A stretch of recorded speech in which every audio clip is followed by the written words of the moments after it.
बिस्मिल्लाहिर्रहमानिर्रहीम। अस्सलाम वालेकुम व्यूअर्स। आज हम लोग डिस्कस करेंगे कि इंडिया ने जो अफ़गानिस्तान के अंदर इन्वेस्टमेंट की थी वो ऑलमोस्ट $3 बिलियन की इन्वेस्टमेंट थी, और इस इन्वेस्टमेंट में कौन कौन से प्रोजेक्ट उन्होंने कंप्लीट किए और कौन से कंप्लीट होने वाले रहते थे। आज हम लोग उसको डिस्कस करेंगे। और जो अफ़गानिस्तान में अमेरिका और इंडिया और उनके एलाइज़ को जो शिकस्त हुई है और वो उनको वहाँ से निकलना पड़ा है, तो इसके पीछे बहुत सारे मुहरकात हैं जिनको आज हम लोग डिस्कस करेंगे। इंडिया कैसे अफ़गानिस्तान की जो सरज़मीन थी वो पाकिस्तान के ख़िलाफ़ कैसे यूज़ करता रहा, और कौन कौन सी वो वजूहात हैं जिनकी वजह से पाकिस्तान को डिस्टेबलाइज़ करने की कोशिश की गई। तो इस वीडियो को एंड तक ज़रूर देखिएगा। तो स्टार्ट करते हैं आज की video. My name is Rahman Dugar and you are watching YouTube channel struggle to success.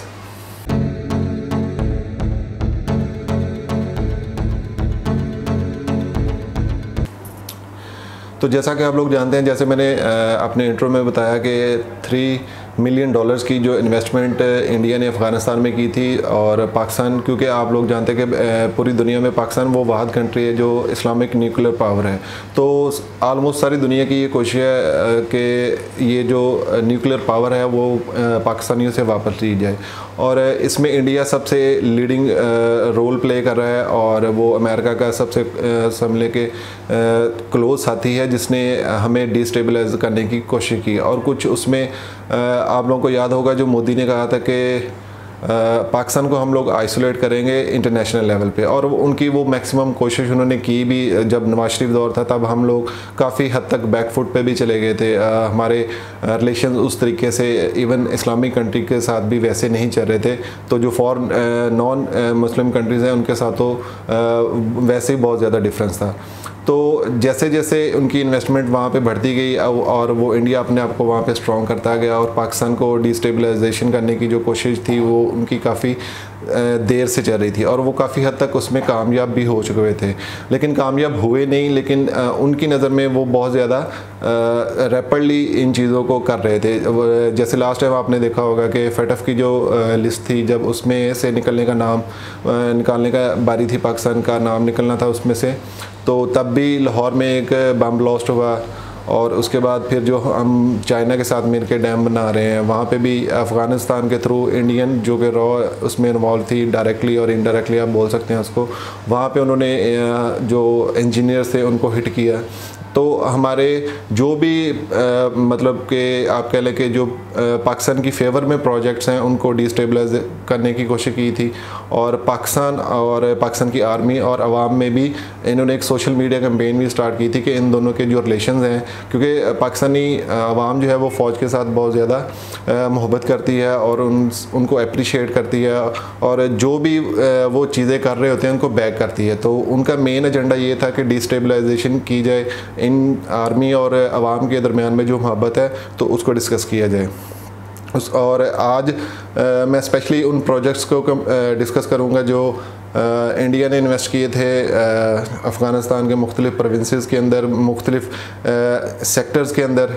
तो उनके जो कंप्लीट प्रोजेक्ट हैं आज हम लोग उसको डिस्कस कर रहे हैं। वैसे तो इन्होंने 400 से ज़्यादा प्रोजेक्ट्स थे जो अफ़गानिस्तान में स्टार्ट किए हुए हैं, तो उनमें से जितने कंप्लीट हुए हैं और जो आप समझ लें कि लाइमलाइट में थे उनको डिस्कस करेंगे। सबसे पहले स्टार्ट करते हैं कि इन्होंने सबसे पहले एक अफ़गानिस्तान में पार्लियामेंट की बिल्डिंग इन्होंने बनाई काबुल के अंदर, जिसमें एक कम्प्लेक्स भी है और एक लाइब्रेरी भी है।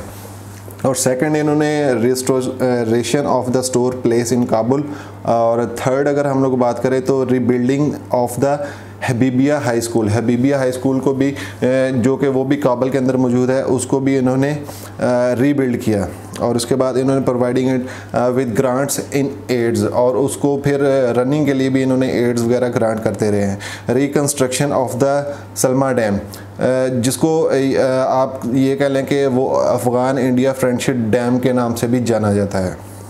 The establishment of an electricity transmission line from Pul-e-Khumri to Kabul, तो ये एक ट्रांसमिशन लाइन इन्होंने वहाँ पे बिछाई जो कि कंप्लीट हो चुकी हुई थी। Reconstruction the Indira Gandhi institute of child health, इन्होंने एक वहाँ पे एक इंस्टीट्यूट भी कायम किया जो कि Indira Gandhi children hospital in Kabul में वो हॉस्पिटल है, which had also been build with an Indian help decades ago, जो कि आज से ऑलमोस्ट 10 साल पहले बना था, and supporting it in many ways, financing the establish of the Afghan national agriculture science and technology university भी इन्होंने कंधार के अंदर ये एक बिल्ड की थी, and assisting in various ways as well.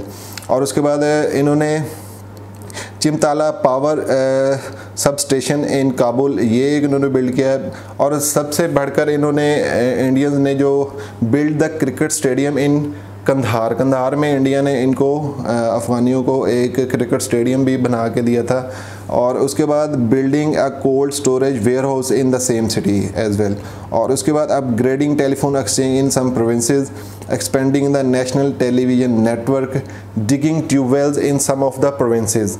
तो उसके बाद जो रिपोर्टडली रिहेबिलिटेटिंग 3 वाटर रिजर्वेशन ये इन्होंने वहाँ पे बनाई है, establish 5 toilet and sanitation complex in Kabul even they don't have their own. तो इन्होंने अफ़गानिस्तान में तो इतनी ज़्यादा इन्वेस्टमेंट करनी स्टार्ट कर दी, इवन के ये जो टॉयलेट और सैनिटेशन का मैंने आपको बताया ये बहुत ज़्यादा मसले मसाइल इंडिया में बहुत काफ़ी देर से ये चलते आ रहे हैं। तो इन्होंने अपनी इन्वेस्टमेंट और अपने इंफ्रास्ट्रक्चर को बेहतर बनाने के बजाय इन्होंने थ्रू अफ़गानिस्तान पाकिस्तान को डिस्टेबलाइजेशन की तरफ जो लेके जाने चाह रहे थे, तो पहले आप अपने आप को उतना स्ट्रॉन्ग इनफ कर लें कि आप अपने मुल्क के हालात देखें और आप दूसरे को गिराने के चक्रों में आप खुद गिर गए हैं। तो उसके बाद नेक्स्ट डिस्कस करते हैं, और उसके बाद Zaranj Delaram road for assistant to strategically important not only for Afghanistan but also India as well. It connects the border town to Zarnaj with the city of Dilaram, thereby India establishing better communication between the Iranian border and Afghan most important transit avenue. तो इसको भी इन्होंने build किया इस road को, the ring road which links the country biggest city and pass the through Delaram as well. Afghan जैसा कि आप लोग जानते हैं कि लैंडलॉक कंट्री है, it is very depend on the transit through Pakistan, तो वो पाकिस्तान के थ्रू ज़्यादा अपनी जो आप कह लें कि इंपोर्ट एक्सपोर्ट करते हैं वो पाकिस्तान के थ्रू ज़्यादा कर रहे थे। तो इसके बाद this is some of the both government in Kabul and New Delhi are happy about the Zaranj Delaram road will become the part of the developing infrastructure chain that will reach from Indian Chabahar port. तो Chabahar port basically आपको idea होगा वो Iran, Afghanistan और India ये मिल के एक Chabahar port, जैसा कि पाकिस्तान में ग्वादर पोर्ट है, उसके मुकाबले में इन्होंने इस पोर्ट को लॉन्च करने की फुल कोशिश की थी कि जितना मैक्सिमम कट लग सके तो इन्होंने लगाने की कोशिश की थी। और उसके बाद अगर हम लोग डिस्कस करें, the construction of the road was finance complete and partially protected by Indian institutions. Similarly, the Indian Port Shahtut Dam project, if it realized that result is stopping more Kabul River water in Afghanistan, reducing the more amount flowing downstream to Pakistan. तो पाकिस्तान का भी पानी रोकने की इन्होंने कोशिश की थी। Hundreds of smaller, less visible and harder to trace project including community development ones, the complete ones including dozens of schools, basic health clinic. However, charity meets program that large projects were often realized in the area of the capital or the safer northern and western part of the country. While many of the small projects water earlier spread across the Pashtun border lands. और उसके बाद moreover construction is one of the only part to cooperate. New Delhi has also gifted hundreds of buses for the Kabul transportation system. उसके बाद 285 military vehicles जो इन्होंने Afghan army को gift किए थे। उसके बाद MI-25 एंड MI-35 कॉपर जो है, चॉपर कह लें या कॉपर बोल रहे हैं आप, फॉर द एयर फोर्स के लिए भी इन्होंने गिफ्ट किए थे। और 10 ambulances for the public hospital in 5 cities.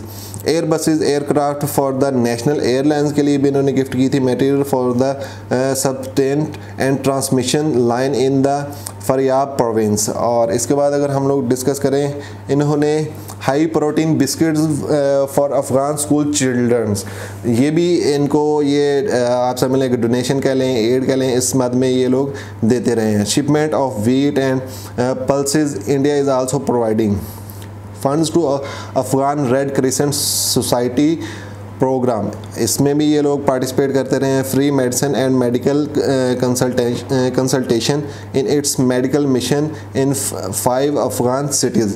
And अगर 28th पॉइंट जो मैं डिस्कस कर रहा हूँ ये 28th प्रोजेक्ट है Afghan public institution with technical adviser, और 29 है training of Afghan public servant, policemen, soldier, hundreds of scholarship for the Afghan students, vocational courses and आगा youth.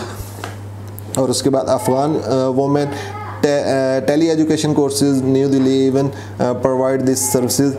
Let's Afghan national cricket stadium team use an Indian stadium as its home ground, और इन्होंने यहाँ तक इनको offer की या Afghani cricket team को कि अगर आपको होम ग्राउंड में खेलने में मसला है तो आप इनके जो ग्राउंड्स हैं उनको as a home ground use कर सकते हैं। तो ये वो सारे प्रोजेक्ट्स हैं जो कंप्लीट हो चुके हैं, जिनमें मैंने बताया कि 400 से ज़्यादा प्रोजेक्ट थे और इनमें 3 बिलियन के आलमोस्ट इन्वेस्टमेंट की है। और उस इन्वेस्टमेंट को अब लूज़ करते ये देख के ये इंडियन मीडिया जो प्रोपोगंडा पाकिस्तान के ख़िलाफ़ कर रहा है कि इसमें ISI का हाथ है या पाक फ़ौज का हाथ है इसमें, तो अगर इतनी बड़ी बड़ी जैसे अमेरिका था या नेटो अलाइंस, इनकी जो कंट्रीज़ थी वो जिनके पास जदीद तरीन टेक्नोलॉजी थी और वो दुनिया की मानी तानी वेल इक्विप्ड और उनके पास लेटेस्ट टेक्नोलॉजी थी, वो सब अगर ISI के सामने सरेंडर कर गए हैं तो इन सब को भी अपने हवाले से भी सोचना चाहिए कि ये किस चीज़ पे फिर फ्री के चौधरी बने हुए हैं हम सब के ऊपर। तो पाकिस्तानियों का जो समझ लें मोटिव है या नैरेटिव है वो इंटरनेशनल कम्युनिटी में बहुत अच्छे तरीके से इमरान खान साहब उसको बिल्ड कर रहे हैं। तो हमें बीइंग पाकिस्तानी, बीइंग मुस्लिम, अपने जो अच्छे इक़दाम हैं उनको सपोर्ट करना चाहिए। और आजकल जैसे 5th जनरेशन वॉर चल रही है तो सोशल मीडिया के थ्रू बहुत ज़्यादा मिसगाइड भी किया जा रहा है लोगों को, तो इन चीज़ों से खुदारा बचें, अपने मुल्क से मोहब्बत करें और जो अच्छे स्टेप्स हैं उनको अप्रिशिएट करें। तो hope you will like this video, like करें, कमेंट करें और शेयर करें।